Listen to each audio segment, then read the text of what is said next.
সন্তান জন্ম নিয়েছে মে মাসে, আপনার বিয়ে হয়েছিল জানুয়ারি মাসে, 5 মাসের মাথায় আপনার সন্তান জন্ম নিল। দেখতে দেখতে অনেক টিবাই দিয়েছে জামাই। ওয়াহিদ শুনলাম সংসারে আসতে চাইলে আমি ওকে নেব না। ওরকম জঘন্য লোক আমাদের কেন এলাকাবাসীও চাইবে না, এতটাই জালিয়াতেছে। প্রদীপের নিচেই যেমন অন্ধকার থাকে তেমনি অন্ধকারাচ্ছন্ন জীবন ভাইরাল সোহেল ওরফে বকুলের। প্রতিবন্ধী স্ত্রীকে 15 বছর বিয়ে হয়েছে জানুয়ারি মাসে আর সন্তান জন্ম দিছে মে মাসে, অর্থাৎ বিয়ের 5 মাস পরেই সন্তান জন্ম দিছে এই মেয়েটি। সুপ্রিয় দর্শক শ্রোতা, আসসালামু আলাইকুম। দেশে এবং প্রবাসে, দূরে এবং কাছে যে যেখান থেকে আজকের এই ভিডিওটি দেখার জন্য প্লে করেছেন, সবাইকে আন্তরিক শুভেচ্ছা অভিনন্দন। দর্শক শ্রোতা, শুরু থেকে ছোট্ট কিছু ভিডিও ক্লিপের অংশ দেখেছেন, সবগুলো ভিডিও আপনারা আজকে দেখবেন এবং আজকের এই ভিডিওটি যারা দেখার জন্য ওপেন করেছেন সবাইকে আপনাদেরকে অনুরোধ করব ধৈর্য সহকারে সম্পূর্ণ ভিডিওটি কন্টিনিউ করবেন। ভিডিওটি একটু লং হবে দর্শক, কিছু কথা আপনাদের সাথে শেয়ার করব।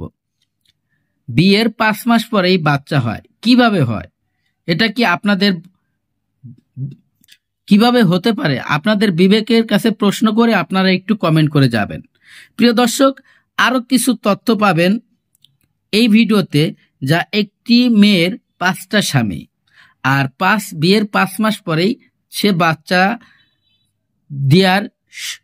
বাচ্চা হয়, সেই বাচ্চা নিয়েই যত আপত্তি। প্রিয় দর্শক, বর্তমান যে স্বামীর ঘরে আছে সে বলছে আমার বিয়ে হয়েছে মাত্র 4 থেকে 5 মাস, 5 মাস এখনো হয় নাই। তাহলে কিভাবে তোমার ঘরে সন্তান আসলো এবং এই সন্তান ঘনিষ্ঠ হইল? তাহলে কি তুমি আমার কাছে যখন বিবাহ বইছো তখনই কি তোমার 4 থেকে 5 মাসের সন্তান তোমার পেটে ছিল? আর সেটা যদি হয় তাহলে তুমি আমাকে কেন বলো নাই? প্রিয় দর্শক, এখানে এই মেয়েটি এমন কিছু তথ্য দিছে আপনারা অবাক হয়ে যাবেন। দর্শক শ্রোতা, ছেলেটি খুবই ভালো, খুবই ভদ্র যদি না হইতো, যদি অভদ্র হইতো তাহলে হয়তো তাকে ঝাড়ু পিটা করে তার বাড়ির থেকে সে বের করে দিত। এই যে প্রেমের সম্পর্ক, ভালোবাসার টানে তার জন্য সব করতে পারে, কিন্তু এই ভালোবাসাটা আসলে কত দূর এবং কত দূর থাকতে পারে আপনারা যদি জানেন তাহলে আপনারা বুঝতে পারবেন এই ভিডিওটি সম্পূর্ণ দেখলে যে কি পরিমাণ ভালোবাসা এই মেয়ের মধ্যে ছিল। দর্শক শ্রোতা, যখন এই ছেলেটির সাথে বিবাহ হয়, বিয়ের 5 মাস পরেই যখন বাচ্চা হয় তখনই একটি ঝামেলা তৈরি হয় বাড়ির মধ্যে, এমনি অসামাজিকতা ভাবে। যখন এই ছেলেটি মুখ দেখাতে পারছিল না তখন সেই সামাসামি হয় সেই মেয়ের, আর প্রশ্নের সম্মুখী হয়। তখন সে উত্তর দিছে যে তোমার ঘরে আসার আগে আমি অন্য আরেকটি ছেলের সংসার করেছি এবং সেই স্বামীকে না ছেড়ে তোমার কাছে আমি বিয়ে বইছি, কারণ একসাথে তোমরা 3 জন আমাকে ভালোবাসতে, তাই আমি অন্য কাউকে না করতে পারিনি। তা এটা তো গেলই, আরো একটি ঘটনা ঘটেছে গত 5 আগস্ট আমাদের বাংলাদেশে একটি নতুন বাংলাদেশ তৈরি করেছে ছাত্ররা। এখানে হাজার হাজার ছাত্রছাত্রী নিহত হয়ে গেছে, অনেক আছে আহত। প্রিয় দর্শক, সেই নিহতর তালিকায় তারই একটি স্বামীর নাম রয়েছে।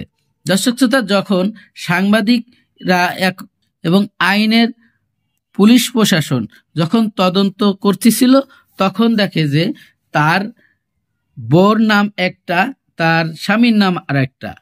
এই মেয়েটি দাবি করেছে যে গত 5 আগস্ট আমার স্বামী এই ছাত্র আন্দোলনের পুলিশের গুলিতে সে নিহত হয়ে যায়। সেই নিহত হওয়ার সেই স্বামী হিসাবে স্ত্রীর মর্যাদা নিয়ে সে যখন মামলা করে এবং ওখান থেকে এবং যারা শহীদ হয়েছে তারা কিন্তু মোটা অঙ্কের একটি অর্থ পাবে, এই মেয়েটি সেটা জানতো। তাই যে ছেলেটি মারা গেছে সেই ছেলেটির সাথে তার বিয়েই হয় নাই, অথচ সে দাবি করতেছে সে তার স্বামী ছিল। তাহলে আরো 4 জন স্বামী তার কোথা থেকে আসলো? যখন এটা তদন্ত করে জানাজানি হলো তারপরে কি ঘটনা ঘটে চলুন আমরা সেই ভিডিওটি দেখি।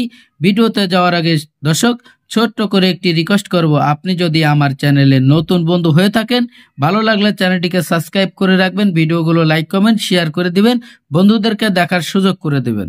সন্তান জন্ম নিয়েছে মে মাসে, আপনার বিয়ে হয়েছিল জানুয়ারি মাসে, 5 মাসের মাথায় আপনার সন্তান জন্ম নিল। দেখতে দেখতে অনেক টিবাই দিয়েছে জামাই। ওয়াহিদ শুনলাম তুষার শুনলাম, রাসেল শুনলাম, আবিরটাকে? আবির আমি চিনি না। কেরানীগঞ্জের আবিরকে? না, কেরানীগঞ্জে কোনো আবির টাবির নাই। নিজেকে কত নম্বর স্বামী হিসেবে জানতে পেরেছেন? 4 নম্বর স্বামী। বিয়ের 3 দিন পরেও বলছে যে দেখো আমার আরো 2 জায়গায় বিয়ে হয়েছে। বিয়ের 4 মাসের মাথায় জন্ম নেয় সন্তান, অথচ কাবিননামায় নিজেকে কুমারী দাবি করে ভালোবেসে রাসেলকে বিয়ে করেছিলেন বর্ষা। একে একে পাওয়া যায় তার আরো 2 স্বামীর পরিচয়। তিনি 8 মাসে ভালোবেসে বিয়ে করেছিলেন 3 জনকে, কিন্তু কারো সাথেই ডিভোর্স হয়নি তার। অভিযোগ আছে 21 বছর বয়সে বর্ষা বিয়ে করেছেন 5টি। এমনকি নিজেকে সবসময় কুমারী রাখতে প্রতিটি বিয়েতেই ব্যবহার করেছেন খালতো বোনের জন্মসনদ। বৈষম্য বিরোধী আন্দোলনে 5 আগস্ট সকালে রাজধানীর যাত্রাবাড়িতে নিহত হন মোহাম্মদ রাসেল। পরে তার মায়ের হাতে 5 লাখ টাকার অনুদানের চেক তুলে দেয় জুলাই শহীদ স্মৃতি ফাউন্ডেশন। রাসেলের স্ত্রী বর্ষা আক্তার অনুদানের টাকার ভাগ চাইলে একাধিক স্বামী থাকায় রাজি হয়নি রাসেলের পরিবার। এরপরই বেরিয়ে আসে তার প্রতারণার সব কৌশল। রাসেলের মা মৃত জানিয়ে বর্ষা জামায়াত ইসলামের কাছ থেকে 2 লাখ টাকা নিয়েছে বলে অভিযোগ করেছে রাসেলের পরিবার। সমন্বয়ক সার্জিস আলমের কাছ থেকেও নিয়েছে নগদ অনুদান। রাসেলের বাপ নাই, মা নাই, ভাই নাই, বোন নাই, কেউ নাই। রাসেল এতিম। ওর একটা সন্তান রেখে গেছে, কথা বইলা ওই জামায়াত ইসলামের যে অফিস, হেড অফিস থেকে ওই কান্নাকানি করে 2 লাখ টাকা নিয়েছে। আমি কি খবর টুটতে আসি, রাসেলের মা নাই, মৃত্যু। আপনারা কি জানতেন না যে আপনার ছেলের বউয়ের অন্য জায়গায় বিয়ে হয়েছে? আমরা জানি না, পরে পাইছি খোঁজ। দেখতে দেখতে অনেকটি বাইরেছে। 2022 সালে ওয়াহিদ নামে এক তরুণ বর্ষাকে বিয়ে করেন। কিছুদিন পর বর্ষার একাধিক বিয়ের কথা জানতে পেরে লোকলজ্জা ও ভালোবাসায় বিষয়টি মেনে নেন তিনি। কিন্তু 1.5 মাস পর মায়ের বাড়ি গিয়ে ওয়াহিদের কাছে আর ফেরেননি বর্ষা। ডিভোর্সও দেননি তিনি। বিয়ের 3 দিন পরেও বলছে যে দেখো আমার আরো 2 জায়গায় বিয়ে হয়েছে। সো তখন এই জিনিসটা নিয়ে আমি আর কিছু করতে পারিনি বা সামনে যেতে পারিনি, কারণ সমাজ এখন আমাকে খারাপ বলবে। পরেও এক তুষারের কাছে নারায়ণগঞ্জ যে বিয়ে বসছে। দ্বিতীয়ত এখানে রাসেল যে 5 তারিখে আর কি শহীদ হয়েছে, ওর কাছে বিয়ে বসছে। 2 বছর পর সবশেষ স্বামী রাসেল মারা গেলে অনুদান পাওয়ার প্রয়োজনে ডিভোর্স চেয়ে ওয়াহিদকে কল করেন তিনি। আমার কাছে বলতেছে যে তুমি যদি এখন আমাকে ডিভোর্সটা দিয়ে দাও তাহলে ভালো হয়। তো আমি বললাম যে কেন, তুমি কি জুলাই ফাউন্ডেশন শহীদ পরিবারের টাকাটা পাওয়ার জন্য ডিভোর্সটা চাচ্ছ? আন্দোলনের শহীদ রাসেলের ভাবির অভিযোগ, বিয়ের সময় নাম পরিচয় গোপন রেখে প্রতারণা করেন বর্ষা। ওর নাম হচ্ছে বর্ষা। ওই ময়না নামের এক মেয়ের মানে জন্ম নিবন্ধন দিয়ে ওই সব জায়গায় কাবিন করে। ওর ছোট বোন যে, ওর ছোট বোনেরও বিয়ে হয়েছে এই একই নাম দিয়া। ওদের এটা একটা চক্র। বর্ষার 3 বিয়ের কাবিননামা অনুসন্ধান করে দেখা যায় কুমারী দাবি করতে ব্যবহার করতেন খালাতো বোনের জন্মসনদ। রাসেলকে বিয়ে করেন গর্ভে সন্তান নিয়ে। এই বিয়ের 4 মাসের মাথায় জন্ম নেয় সন্তান। এখন আমার 5 মাস 13 দিনের বাচ্চা নিয়ে ও রাসেলের সাথে বিয়ে বসে গেছে। ও কিভাবে আপনার বাসায় গেল, কি বলে গেল? ও গেছিল ওর আম্মুর বাসায় যা থাকবে সে কথা বলছিল। কিন্তু তারপর আমি এটা জানতাম না যে রাসেলের সাথে সম্পর্ক হয়েছে, কিন্তু পরে জানছি যে রাসেলের সাথে বিয়ে শাদী বসে গেছে। যখন জানতে পেরেছেন অন্য জায়গায়ও বিয়ে করেছে, তখন আপনি নিজেকে কত নম্বর স্বামী হিসেবে জানতে পেরেছেন? 4 নম্বর স্বামী। 5 স্বামীর কথা অস্বীকার করলেও ডিভোর্স ছাড়াই 3 স্বামী রাখার কথা স্বীকার করেন বর্ষা। সন্তান জন্ম নিয়েছে মে মাসে, আপনার বিয়ে হয়েছিল জানুয়ারি মাসে। 5 মাসের মাথায় আপনার সন্তান জন্ম নিল। না হইছে, এটা কি হইছে, আমার আগে একটা বিয়ে হয়েছিল একাধিক। তো এই হ্যাঁ 2 মাস বাচ্চা পেরে নিয়ে আর কি রাসেলের লগে আমার বিয়েটা হইছে। ওয়াহিদ শুনলাম, তুষার শুনলাম, রাসেল শুনলাম, আবিরটাকে? আবির আমি চিনি না, এটা কি আমি জানি না। কেরানীগঞ্জের আবিরকে? না, কেরানীগঞ্জে কোনো আবির টাবির নাই। আমার কেরানীগঞ্জে আমার নানি বাড়ি। আপনার নাম কি আসলে? আসলে আমার নাম হচ্ছে বর্ষা। যে জন্ম নিবন্ধনটা আর কি ওইটা হইছে আমার খালতো বোনের। ময়নার বাবার নামের সাথে আপনার বাবার নাম, ময়নার মায়ের নামের সাথে আপনার মায়ের নাম কি মিল আছে?